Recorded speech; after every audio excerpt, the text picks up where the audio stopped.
कांग्रेस नेता जितिन प्रसाद बीजेपी में शामिल हो सकते हैं। थोड़ी देर में इस बात का ऐलान किया जा सकता है। थोड़ी देर पहले वो केंद्रीय मंत्री पीयूष गोयल से मिलने के लिए पहुंचे हैं। आपको ये भी जानकारी दे दें कि दोपहर 1 बजे वो बीजेपी मुख्यालय जाकर बीजेपी में शामिल हो सकते हैं। इस बात के कयास पहले से ही लगाए जा रहे थे, क्योंकि इसको लेकर बीजेपी के राष्ट्रीय मीडिया प्रभारी ने एक ट्वीट किया था थोड़ी देर पहले। उन्होंने कहा था कि एक बड़ा नाम बीजेपी में शामिल होने जा रहा है, एक बड़ा चेहरा।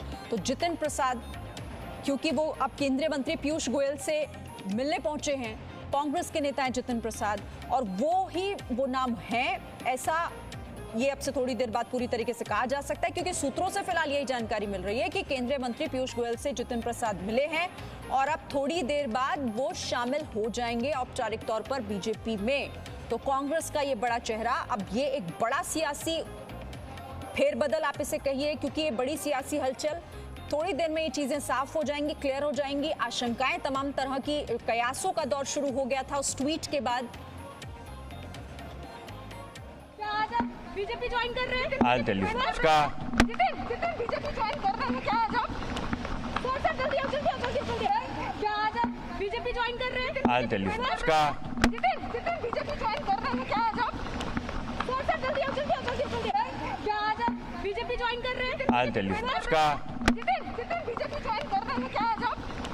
सर जल्दी क्या आज आप बीजेपी ज्वाइन कर रहे हैं? तो देखिए, जितिन प्रसाद केंद्रीय मंत्री पीयूष गोयल से मिले हैं, कांग्रेस के नेता हैं, और अब वो बीजेपी में शामिल होने की तैयारी कर रहे हैं। थोड़ी देर बाद इसको लेकर भी चीजें पूरी तरीके से स्पष्ट हो जाएंगी। फिलहाल सूत्रों से यही जानकारी है कि कांग्रेस के नेता जितिन प्रसाद थोड़ी देर में बीजेपी में शामिल हो जाएंगे, और ये बहुत बड़ी खबर इस वक्त आपको बता रहे हैं सियासी गलियारों से, क्योंकि इसका एक थोड़ी ही देर पहले एक संकेत बीजेपी के मीडिया प्रभारी ने ट्वीट करके दिए थे कि बड़ा और एक नामी चेहरा बीजेपी में शामिल होने जा रहा है। तो थोड़ी देर में यह स्थिति साफ हो जाएगी। फिलहाल सूत्र यही कह रहे हैं कि जितिन प्रसाद ही बीजेपी में शामिल हो सकते हैं।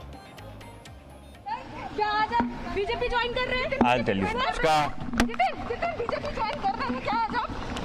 सर जल्दी क्या आज आप बीजेपी ज्वाइन कर रहे हैं? I'll tell you. Jitin BJP join कर रहे हैं क्या आज आप? सर जल्दी क्या आज आप बीजेपी ज्वाइन कर रहे हैं? I'll tell you. तो मैं आपको बताऊंगा, लेकिन पूरी तरीके से उन्होंने कुछ नहीं कहा, लेकिन इस खबर को उन्होंने, इस प्रश्न को नकारा भी नहीं। तो ये तमाम एक कहीं ना कहीं स्पष्ट रूप से संदेश जरूर दे रही हैं। बस अब इसे क्लियर होना, थोड़ी देर में ये साफ हो जाएगा।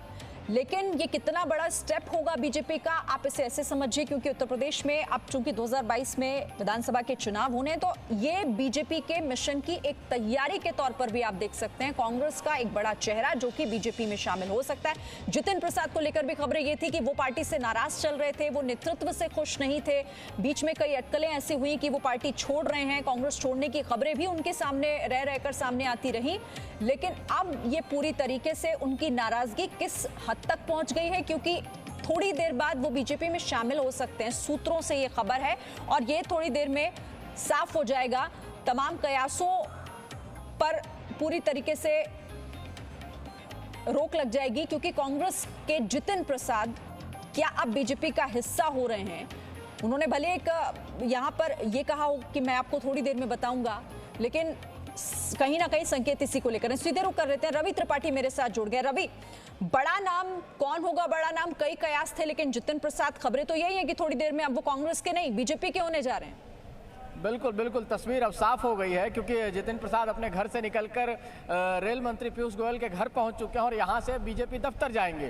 तो ये तस्वीर अब साफ हो चुकी है कि ज्वाइनिंग किसकी है। जो बड़ा नाम आना था वो जितिन प्रसाद का है। उत्तर प्रदेश के लिहाज से बड़ा नाम है, क्योंकि उत्तर प्रदेश की राजनीति में चुनाव होने वाले हैं आने वाले समय में, फरवरी में, और उससे पहले एक ब्राह्मण फेस जो तलाश रही थी, खासतौर पर बीजेपी की बात थी, तो कांग्रेस से एक ब्राह्मण फेस को तोड़ के लाना। और जितिन प्रसाद के नाम इसलिए बड़ा है कि आपको ध्यान कीजिए कि 1998 में जब कांग्रेस का चुनाव होता है तो सोनिया गांधी को टक्कर देने वाले जितिन प्रसाद के फादर ही थे, जितेंद्र प्रसाद थे, जिन्होंने उनको टक्कर दी थी कांग्रेस अध्यक्ष का जब चुनाव हुआ था। तो काफी विवाद हुआ था, पार्टी से उनका नाता भी टूटा था, फिर पार्टी में आए। और जितिन प्रसाद की बात करें तो जितिन प्रसाद सांसद भी रहे हैं लखीमपुर खीरी से। उसके अलावा जो कांग्रेस की सरकार थी UPA 2, उसमें केंद्र में मंत्री भी रहे, वो केंद्र में मंत्री रहे, और 2-3 विभाग के, स्टील के रहे, वो पेट्रोलियम MOS रहे, और खास तौर पे राहुल गांधी के ये लोग करीबी माने जाते हैं। यंग टर्क जो युवा नेता हैं राहुल गांधी की टीम के, कांग्रेस के, उनमें से एक नाम माना जाता है। और देखिए एक एक करके पहले ज्योतिरादित्य सिंधिया छोड़ के गए राहुल गांधी की टीम के उनके सबसे क्लोज दोस्तों में से, और उसी तरह से जितिन प्रसाद जो उनके काफ़ी क्लोज माने जाते थे, अभी बंगाल के प्रभारी भी थे, बंगाल चुनाव में कांग्रेस के प्रभारी थे जितिन प्रसाद।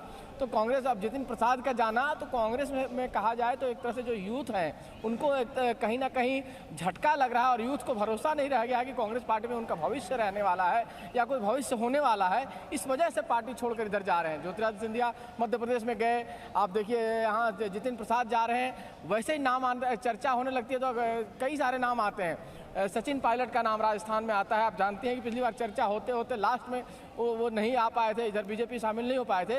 लेकिन अभी भी जिस तरह से वहाँ झगड़ा चलता है, विवाद चलता है अशोक गहलोत वर्सेस सचिन पायलट का, तो ऐसे कई नाम हैं जो यूथ नाम चेहरे हैं जो राहुल गांधी के करीबी रहे हैं। तो राहुल गांधी अपनी टीम के जो लोग हैं, जो यूथ हैं, उनको नहीं संभाल पा रहे हैं और वो धीरे धीरे बीजेपी का रुख करते जा रहे हैं। और बीजेपी के लिए खासतौर पे उत्तर प्रदेश के चुनाव के लिहाज से एक ब्राह्मण लीडर, जो ब्राह्मण वर्सेस ठाकुर की बात चल रही थी योगी आदित्यनाथ के दौर में, वैसी स्थिति में एक ब्राह्मण फेस का आना। और जितिन प्रसाद की बात करें तो लगातार वो खुलकर ब्राह्मण सभा का कार्यक्रम करना, ब्राह्मणों के लिए जाकर मीटिंग करना, हर जिले लेवल पे उन्होंने विधानसभा चुनाव से लेकर अभी तक तमाम सारे कार्यक्रम किए और खुल के ब्राह्मणों के हित में बात करते हो कि ब्राह्मणों को ये हक मिलना चाहिए, उनको भी रोजगार में मौका मिलना चाहिए, उनके लिए तमाम सारी बात करते रहे हैं। तो इस वजह से इंपॉर्टेंट है, क्योंकि ब्राह्मण एक फेस चाहिए था बीजेपी को। खासतौर पर ऐसा लग रहा था कि ब्राह्मण नाराज चल रहे हैं उत्तर प्रदेश में, खासतौर पर जो ब्राह्मण नेता हैं, तो जो बीजेपी के पास हैं वो ऐसे नेता नहीं है जिनकी बहुत ज़्यादा पहचान हो। वैसी स्थिति में जितिन प्रसाद का आना बीजेपी के लिए कहीं ना कहीं फायदेमंद भी हो सकता है। और बीजेपी ने भी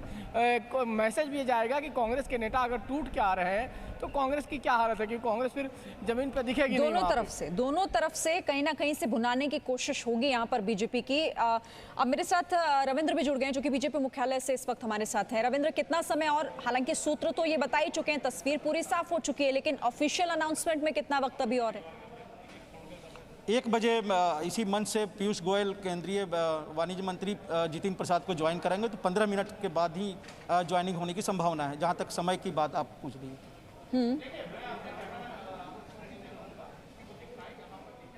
ठीक है रविंद्र, क्योंकि ये बड़ा दाव इसीलिए कहा जा रहा है, पहले इसका ट्विटर पर आकर बीजेपी के मीडिया प्रभारी का खुद अनाउंस करना कि एक बड़ा और एक नामी चेहरा बीजेपी में शामिल होने जा रहा है। यूपी के चुनाव है अगले साल, हम देख ही रहे हैं, यूपी में बीते दिनों से कई तरह की उथल पुथल भी हमने देखी। तो ऐसे में क्या उन तमाम चीजों को मैनेज करने का और कंट्रोल करने का ये एक बड़ा दाव आप देख रहे हैं बीजेपी का?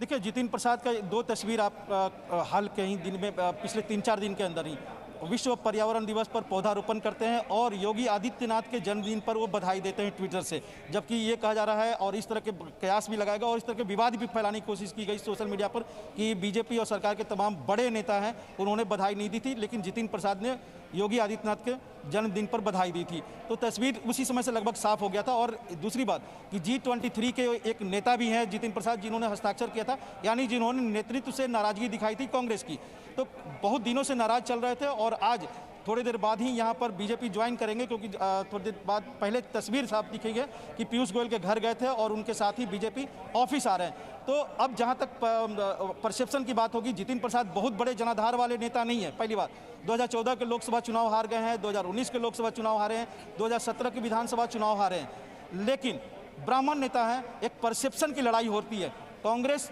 के लिए सबसे बड़ी मुश्किल होगी, खासकर राहुल गांधी या प्रियंका वाड्रा के लिए।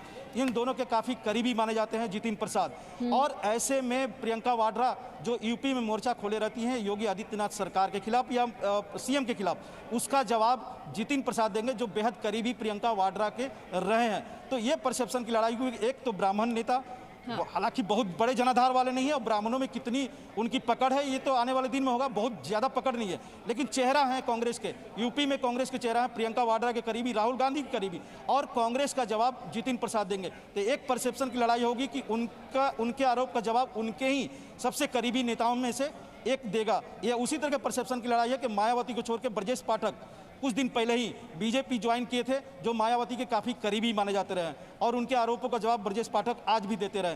तो इस तरह से कहीं ना कहीं कांग्रेस के लिए झटका होगा। बीजेपी को जनाधार वाइज और समीकरण वाइज बहुत ज़्यादा फायदा ना हो, लेकिन एक चेहरा ऐसा मिलेगा जो कांग्रेस को उनके ही भाषा में जवाब देगा। ठीक है रवि, नफा नुकसान के इतर एक मैसेज की बात अब अगर हम करें तो क्या लग रहा है, क्या मैसेज देने की तैयारी है कांग्रेस के नेता जितिन प्रसाद को बीजेपी में शामिल करवा के, बीजेपी की तरफ से, यूपी में खास तौर से?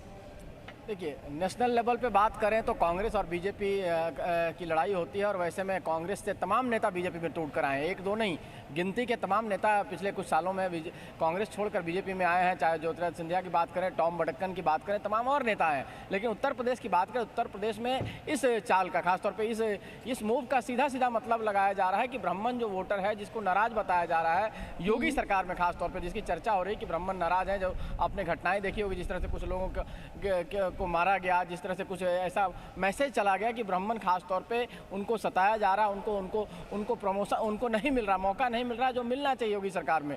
इस वजह से जो नाराजगी थी, उस नाराजगी को दूर करने का भी एक चाल कहा जा सकता है। और साथ साथ देखिए, कांग्रेस का कोई वजूद नहीं है खासतौर पे कहा जाए उत्तर प्रदेश में, तो कांग्रेस का वहाँ प्रियंका गांधी हो चाहे बाकी लीडर्स का कोई उससे मतलब नहीं है, क्योंकि कांग्रेस कोई पार्टी ऐसी पार्टी नहीं है जिसका कोई वजूद हो खासतौर पर उत्तर प्रदेश में भी, जो कहीं टक्कर दे सकती हो। लेकिन बीजेपी के लिए ये महत्वपूर्ण इसलिए है कि एक ऐसे नेता को लाना, मैंने बार बार कहा कि देखिए 1998 में उनके पिता ने सोनिया गांधी को चुनौती दी थी, तो ऐसे लोग, और उसके पहले ज्योतिरादित्य सिंधिया ने भी सोनिया गांधी को चुनौती दी थी, तो ऐसे लोग जिन्होंने पहले भी कांग्रेस पार्टी को चुनौती दी है, वो लोग छोड़ के आ रहे हैं और एक एक करके निकल रहे हैं, और यंग लीडर निकल रहे हैं। देखिए, ऐसे लीडर जो आज 10 साल 15 साल में एक बड़े लीडर हो सकते हैं, ऐसे लीडर पार्टी छोड़कर आ रहे हैं। ज्योतिरादित्य सिंधिया का आना, फिर इनका आना, और इनके आने का मकसद सिर्फ और सिर्फ ब्राह्मण वोट बैंक को साधना है। इनके माध्यम से एक नाम भी है, साथ साथ पुराना नाम है, इनके पिताजी का नाम है, इनका नाम है। जैसे रविंद्र कह रहे हैं कि बहुत बड़े नेता नहीं है, बहुत मास लीडर नहीं है, लेकिन कांग्रेस में चर्चा बार बार चलती रहती थी कि इनको वहां प्रदेश अध्यक्ष बनाया जाए, लेकिन इनको प्रदेश अध्यक्ष नहीं बनाया गया।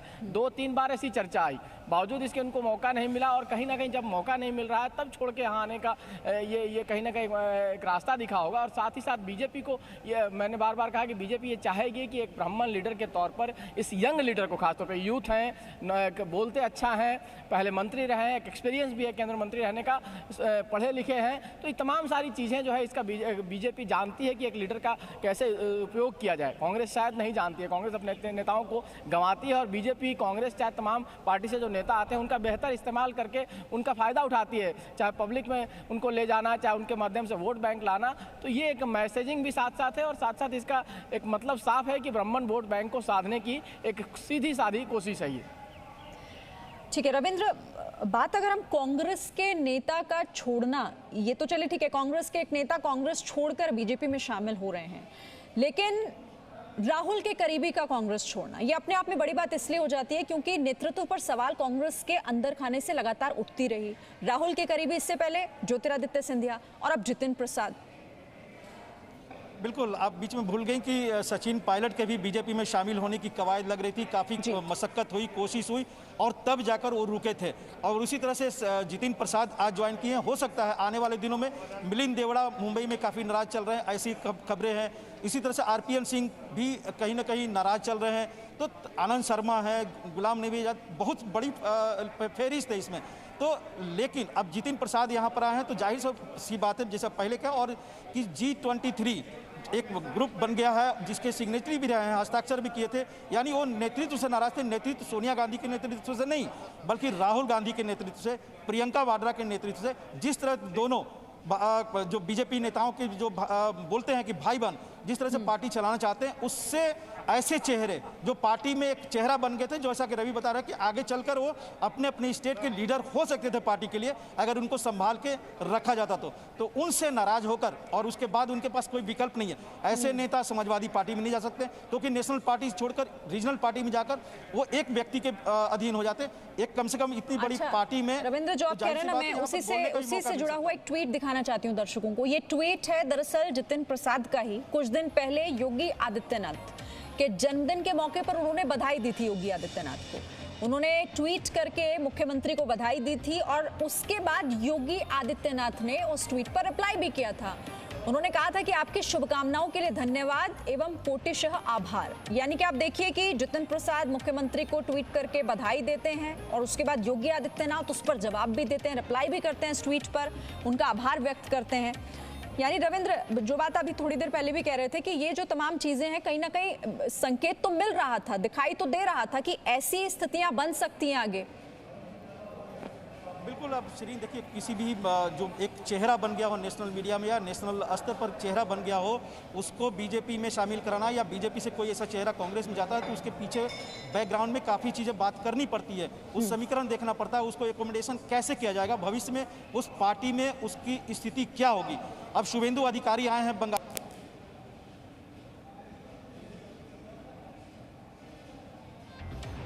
ठीक है, तो देखिए ये कहीं ना कहीं इस बात के कयास पहले से ही लगाए जा रहे थे, संकेत ऐसे जरूर मिल रहे थे, लेकिन सूत्रों के हवाले से खबर अब ये पूरी तरीके से साफ हो गई है कि बीजेपी में शामिल हो रहे हैं जितिन प्रसाद, जो बड़े चेहरे का जिक्र यहां पर कर रही थी बीजेपी, ट्वीट किया था यहां पर, और अब ये साफ हो गया है। थोड़ी देर का इंतजार और 1 बजे के आसपास का वक्त बताया जा रहा है। रवि बता रहे थे कि 1 बजे का टाइम है। रविंद्र ने बताया था कि कांग्रेस नेता जितिन प्रसाद, जो अभी तक कांग्रेस नेता हम कह रहे हैं, वो अब बीजेपी नेता हो जाएंगे 1 बजे के बाद। औपचारिक तौर पर उन्हें जो सदस्यता है बीजेपी की वो दिलाई जाएगी, और ये बहुत बड़ा दावा इसलिए कहा जा रहा है क्योंकि 2022 में विधानसभा चुनाव होने हैं उत्तर प्रदेश में, और उत्तर प्रदेश में जो उथल पुथल बीते दिनों हमने देखी, उन तमाम बातों पर कहीं ना कहीं एक तरीके से एक पॉजिटिव मैसेज देने की कोशिश ये बीजेपी की तरफ से भी है। लेकिन दूसरी तरफ ये कांग्रेस के लिए कितना बड़ा खतरा है, क्योंकि कांग्रेस का अस्तित्व वैसे भी बहुत ज्यादा अब उत्तर प्रदेश में बचा नहीं, लेकिन फिर भी ये बहुत बड़ा एक दाव बीजेपी की तरफ से और झटका कांग्रेस के लिए। लेकिन जितिन प्रसाद की अगर हम बात करें, एक लंबे समय से वो नाराज चल रहे थे, कई बार उनकी नाराजगी समय समय पर दिखाई भी दी, कांग्रेस के नेतृत्व पर वो लगातार सवाल उठाते रहे। वो उस टीम के सदस्य थे जिन्होंने कांग्रेस के नेतृत्व को लेकर सवाल उठाए थे। तो ये तमाम बातें कहीं ना कहीं इशारा तो ये जरूर कर रही थी कि कुछ ऐसी उथल पुथल आने वाले दिनों में कुछ ऐसी सियासी हलचल बड़ी देखने को मिल सकती है। अब वो कौन बड़ा नेता, यानी कांग्रेस का नेता जितिन प्रसाद, कांग्रेस के नेता, वो अब शामिल होने जा रहे हैं बीजेपी में, और थोड़ी देर बाद इसका औपचारिक ऐलान भी किया जाएगा। Presenting B News app available on Google Play and App Store. Download it now.